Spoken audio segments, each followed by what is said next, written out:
आज मनुष्य की जिंदगी पाप के कारण तरह तरह की विपत, उलझन और अशांति में पड़ के सही रास्ता से भटक गईल बा। ओके पता नहीं खे कि सही रास्ता का है। यह बतावे बदे TWR जिंदगी की राह कार्यक्रम प्रस्तुत करता कि हर आदमी जिंदगी का उद्देश्य समझ के सही रास्ता पर आगे बढ़ सके, जौना से ओकर मेल मिलाप परमेश्वर से हो जाए। ये कार्यक्रम बाइबल की विधिवत अध्ययन पर आधारित बा। कृपा करके एक कार्यक्रम के देखी और सुनी ताकि परमेश्वर आपकी जिंदगी का रास्ता बतावे वाला ठहरस। हाँ मित्र, श्रेष्ठ गीत अध्याय 2 के 1 से 5 पद के देखनी है जा प्रेम लीला के। तो आई एकरा से आगे के पद में देखल जाओ तो एकरा बारे में जानकारी खातिर वह हमरा संगे आपन पवित्र शास्त्र बाइबल निकाल ली। हाँ तो ओमे देखी श्रेष्ठ गीत की किताब 2 अध्याय के 6 पद एह तरी से बता रहल बा। उनकर बायां हाथ हमरा कपार के नीचे होखे और उनकर दाहिना हाथ हमार आलिंगन करे। मित्र भाई बहन, उनकर बायां हाथ हमरा कपार के नीचे अर्थात वो नीचे से नीचे पापी के बचाव में समर्थ बने। उनकर दाहिना हाथ हमार आलिंगन करेला।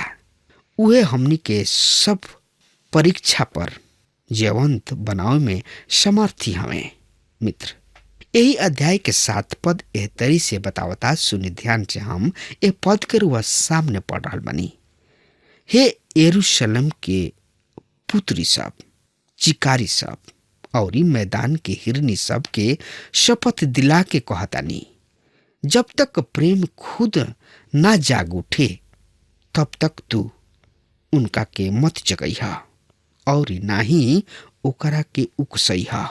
का बा जे उनका के जगा सकता? दूसरा शब्द में कहल जाए, के बाकी ऊ उनका से बेचैन हो जाता ने?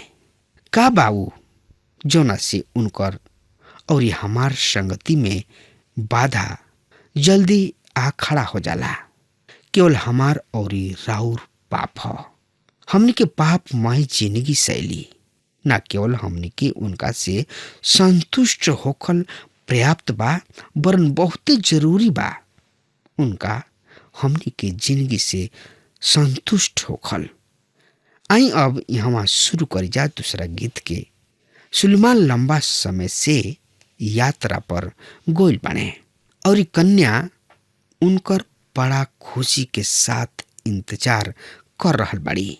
प्रतीक्षा के क्षण बहुते मधुर होला। ऐसन कुछ अनुभवी लोग बतौले बने कलिसिया कैसे उत्सुकता पूर्वक प्रतीक्षा कर रहल बिया दुल्हा के लौट आवे के। प्रीतम के आवाज के विषय बखान बा यही अध्याय के 8 पद में। हमरो सामने यह पद के पढ़ रहल बनी, सुना हमरा प्रीतम के शब्द, देख ऊ पहाड़ सब पर चढ़त, पहाड़ी सब पर कूदत फानत आ रहल बने। मित्र, ये मसीह यीशु के द्वारा प्रकट तथ्य है। हमार भेड़ सब हमार आवाज पहचाने लीसा। हम ओहनी के जानी ना और ओहनी के अनुसरण करे लीसा और हम ओहनी के अनंत जिंदगी प्रदान करिना। उना कबहुओ नष्ट होइहन सा और न केहू हमारा हाथ से छीने में सफल हो सकी। कारवा ध्यान देले बानी की स्वर्ग में उठा लिहल गोइला के समय कलिसिया परमेश्वर के बेटा मसीह यीशु के आवाज सुनी। अर्थात कलिसिया ओ लोगन के अद्भुत है जौन की मसीह यीशु के आवाज सुन ले बाने। हम उनका विषय के भी सुन ले बानी। हम उनका जिंदगी, उनकर मृत्यु, उनकर पुनरुत्थान और स्वर्ग रोहण के विषय सुन ले बानी। अतः उनकर आवाज सुन ले बानी। हम उनका ऊपर विश्वास करिना। हम अब हर दिन उनकर स्वर सुनत ही रहिना। अपना दैनिक पवित्र शास्त्र अध्ययन के द्वारा अतः जब वो हमरा के लेबे बदरी पर प्रकट हुई हैं, हमनी के उनकर आवाज पहचान ले भी जा। प्रभु हमरा के आश्वासन देले रहन, हमार भेड़ हमार आवाज सुने लिसा। भेड़ इहो खूब बढ़िया तरी जान लिस कि ऊ के हमें। जब ऊ हमरा के लेबे अइलन, ऊ खुद स्वर्ग से पृथ्वी पर उतर अइलन। स्वर्ग से एगो पुकार यह तरी गूंजी और साथ ही प्रधान दूत के आवाज सुनल जाई और परमेश्वर के तुरही के आवाज सुनल जाई। यहाँ 3 गो विषय पेश कइल गइल बा, पुकार, स्वर यानी कि आवाज और तुरही। ये सब प्रभु के वाणी ही है। प्रियतमा के आवाज देखा, ऊ आ रहल बने। एगो ऊपर उठा लिहल गोला के एगो फोटो है। एकरा विपरीत है प्रभु के ऊ आगमन जब वो पृथ्वी पर शासन करे अइहन। तब यहाँ आवाज ना सुनल जाई, तब केवल महिमा की प्रकाश होई। स्वर्ग में उठा लिहल गोला के समय कान सब के बड़ा ही महत्व होई, पर दूसरा आगमन पर सब घटनाक्रम आंख से संबंधित होई, जैसे कि मती चित्रित करताने। तब आकाश में मानव पुत्र के चिन्ह दिखाई दिही और पृथ्वी के सब जाति शोक मनाई। और तब ऊ मानव पुत्र सामर्थ एवं बड़ महिमा के साथ आकाश के बदरी पर आवत देखी हैं। पर आइल हमारे प्रभु यीशु मसीह के होई, पर्वत पर से उछलत कूदत आइल। एगो काव्यपूर्ण बखान है। एक गीत के माध्यम से परमेश्वर हमनी से कुछ कहे चाह रहल बने। तो एकरा बारे में जानकारी खातिर वह हमरा संगे अपन पवित्र शास्त्र बाइबल से देखी। श्रेष्ठ गीत की किताब 2 अध्याय के 9 पद ए तरी से बता रहल बा। एकरा बारे में सुनी ध्यान से। हमार प्रीतम चिकारे या नौजवानन हिरण के समान ह। देख, वो हमरा देवाल के पीछे खड़ा बा। ऊ खिड़की सब में से ताक रहल बने, ऊ झंझरी में से झांक रहल बने। मित्र भाई बहन, आज प्रभु देवाल के ओट में बने। ऊ पिता परमेश्वर के दहिना ओर विराजमान बने और हम यहाँ पृथ्वी पर बानी। दृश्य कुछ ऐसा हो सकता जैसे कि ऊ प्रार्थना करे पहाड़ पर चल गुलन और फिर जब नीचे उतरले 5000 लोगन के खाना खिला के तृप्त करवौले और उनकर चेला गलील झील पर आंधी पानी में फसल रहले। दृश्य आज भी इहे है। हमने के यहाँ तूफान में फसल बानी जा। ऊ उहवा पिता दाहिना और विराजमान बने। ऊ उहवा बने और यहाँ सब कुछ हमरा उनका से दूर रखे के प्रयास में लागल बने। हमार तीनों दुश्मन ओवर टाइम करे में लागल बने। संसार, शैतान तथा खुद हमनी के शरीर। मसीह यीशु चेतावनी दे रहल बने, इस संसार में तो तोहनी लोग के क्लेश होखबे करी। जकई से ऊ कहले रहन कि ऊ जल्दी नीचे उतर आवा, काहे कि उनकर ओह दिन जकई के घर कोई बहुत ही जरूरी रहे। और आज भी ऊ हमनी से इहे कहे चाह रहल बने कि ऊ हमनी के घर आके हमनी साथ भोजन करी हैं। आज हमनी से ई बात कह रहल बने, संगति के इच्छुक रहन। ऊ आई हैं जरूर, यदि रुआ उनका के अपना जिंदगी में बुलाई तब पक्का जानी आई हैं। प्रभु यीशु मसीह के विषय यूहन्ना कहले रहन, यहाँ हमनी के बीच केहू खड़ा बा जकरा के तू नहीं खजानत। आज भी संसार उनका के नहीं खजानत। उ देवाल के ओट में बाणे। देवाल ह उदासीनता के, विद्रोह के, पाप के, घृणा के, उनका लौट के गीत के, मित्र, त एकरा बारे में और ज्यादा से ज्यादा जानकारी खातिर वह हमरा संगे अपन पवित्र शास्त्र बाइबल निकाल लेनी। हाँ, तो उनमें देखी श्रेष्ठ गीत की किताब 2 अध्याय के 10 से 13 पद एह तरी से बता रहल बा। हमार प्रियतम जवाब दिहले और हमरा से कहले, हे हमार जान उठ, हे हमार सुंदरी हमरा साथ चल। देख, शीत लहरी के मौसम बीत गइल बा और बरखा आके चल गइल बिया और जमीनी पर फूल खिल चुकल बा। दाखला था सब कि छटनी के समय आ चुकल बा और हमरा देश में पंडुक के बोली सुनल जा चुकल बा और दाखलता सब पर खिलल फूल आपन सौरभ बिखेर चुकल बा। उठ हमार जान, हमार सुंदरी, आओ हमरा साथ चल। मसीह यीशु कलीसिया से प्रेम कैलन और अपना आप के ओकरा खातिर दे दिहले। ऊ ऐसन काहे कैलन? ई ऐसे कि ऊ आके कलीसिया के ए धरती से उठा ले जाए खातिर कैलन। तब वो कलीसिया के एगो पक्का यानी कि पवित्र कन्या यानी कि दुल्हन के स्वरूप दे के अपना खातिर समर्पित करे जोग संवार दिए। हमनी में से हर एगो विश्वासी के ये शुद्धिकरण की आवश्यकता बा। वो कलीसिया के वचन के जल से शुद्ध करी है। यह कारण बा कि हमनी खातिर पवित्र शास्त्र के अध्ययन अतना अधिक जरूरी बा। मसीह यीशु चाहलन कि उन्हीं के सर्वश्रेष्ठ महिमामय कलीसिया सौंपल जाओ। उनका एह में एक भी कलंक, एक भी झुरी, एकहू दाग ना चाहिए। उनका के कलीसिया पवित्र और कलंक रहित चाहिए। ऐसे ऊ पुकार के कह रहल बने, प्रिय सुंदरी उठ हमरा साथे चल।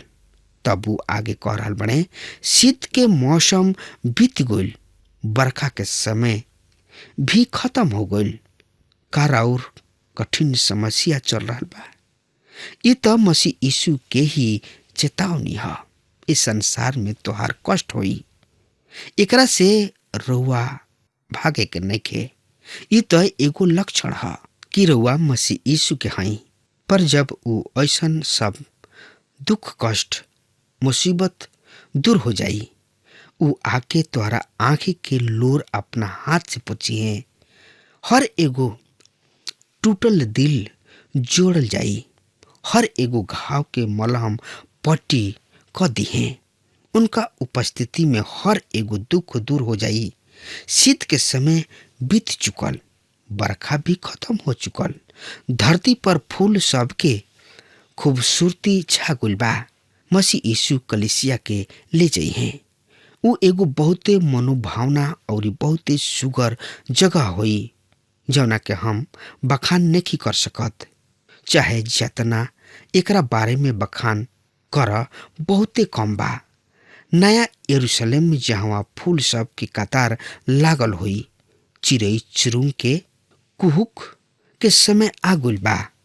यह एगो सुगर अभिव्यक्ति है। मसीह यीशु के उपस्थिति में गोइला पर वातावरण, मौसम हर्षोल्लास, खुशी, आनंद और स्तुति प्रशंसा के गीत से भर जाई, यानी कि छा जाई। का कबहू ध्यान देले बानी? शुभ संदेश लेख के शुरू के अध्याय सब में ऐसन अनेक गीत बा। एगो ऐसन लेखक हमें जौन की मसीह यीशु के जन्म के वर्णन में सबसे अधिक दूर पीछे जाके वर्णन शुरू करतड़े। उनका लेख में हम पाइना जक्रिया के गीत, एलिसीबा के गीत, मरियम के गीत, हन्ना के गीत और फिर शमौन के गीत, 5 गो गीत। मसीह यीशु के जन्म के संबंध ऐसन बहुते गीत बा। हाँ, एगो गीत स्वर्ग दूत भी गौले रहन।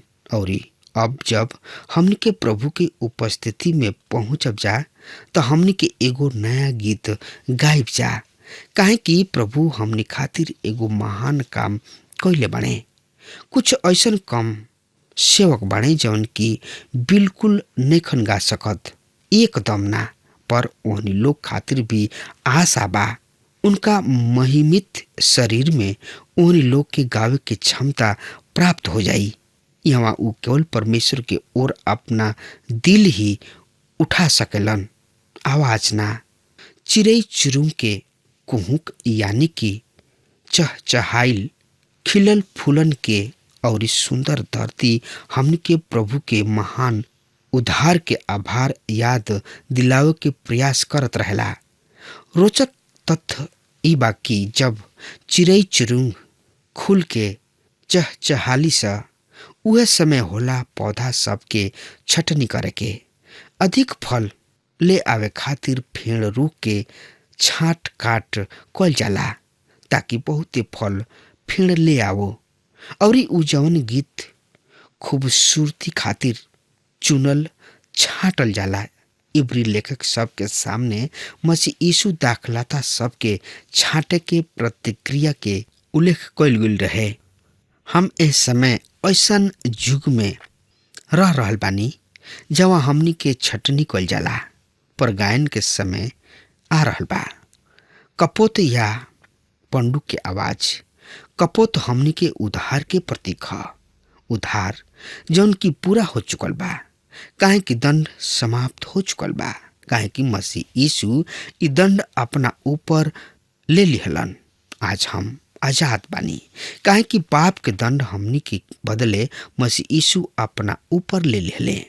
अब हमनी के पाप हमनी के ऊपर नहीं खे। कपोत ओ शांति के प्रतीक है जौन की मसीह यीशु हमनी खातिर लेके अइलन। यही अध्याय के 13 पद ए तरी से बता रहल बा। अंजीर के पेड़ पर अंजीर पाक चुकल बा और दाखलता सब पर खिलल फूल आपन सौरभ फैला चुकल बा।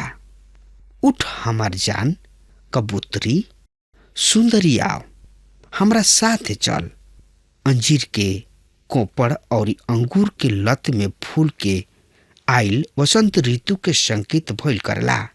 13 पद के पढ़नी हजा। उ कह रहल बने, उठ हमार सुंदरी कबूतरी, हमने के यहाँ से कहीं दूर चले जा। पौलुस प्रेरित के अनुसार उ जे प्रभु यीशु मसीह पर विश्वास कैले और जेकर मृत्यु हो चुकल बिया, प्रभु यीशु मसीह के प्रकट होखला पर सबसे पहले उ जिंदा हुई हैं। मसीह यीशु के साफ सूचना रहे, हम जा रहल बानी कि तोहनी लोग खातिर वहाँ स्थान तैयार कर सकी, कि जगह तैयार होखला के बाद हम तोहरा के लेबे आई, कि तब जहाँ हम बानी वहाँ तोहनी लोग रह जा। आई अब विचार करी जा चट्टान सब के दरार सब में छुपल कपोत पर। यही अध्याय के 14 पद ए तरी से बता रहल बा। ओ हमार कबूतरी, चट्टान सब के दरार में सीधा ऊंचा चढ़ाई सब के गुप्त स्थान में हम तोहार रूप देख पाई, हम तोहार वाणी सुन पाई, काहे कि तोहार वाणी मधुर और तोहार रूप मनोहर बा। मित्र भाई बहन, चट्टान सब के दरार में पहाड़ी के गुफा सब में छिपे वाली हमार कबूतरी, हमरा के आपन मुंह देखाओ, हमरा के आपन वाणी सुने दे, काहे कि तोहार कंठ मधुर बा और बहुते सुखर बा। मित्र भाई बहन, ई प्रभु के वचन है और पाक और पवित्र है। एकरा पर विश्वास करी और प्रभु के उद्धारकर्ता के रूप में स्वीकार करी। अब हमार समय खत्म हो रहा बा, तब तक खातिर वो हमरा के आज्ञा दी। परमेश्वर रुआ के बहुत ही आशीष देस। आमीन। हमके विश्वास बा कि ई कार्यक्रम आप सब खातिर फायदेमंद सिद्ध भइल हुई। हम चाहतनी कि आप सब आपन आपन आशीष हमरों से बांटी। अगर आप सबके लगे बाइबल से चाहे आपकी निजी जिंदगी से क्यों सवाल होके, चाहे क्यों समस्या खातिर प्रार्थना करावे चाहतनी, तो हमारी फोन नंबर पर जरूर संपर्क करें।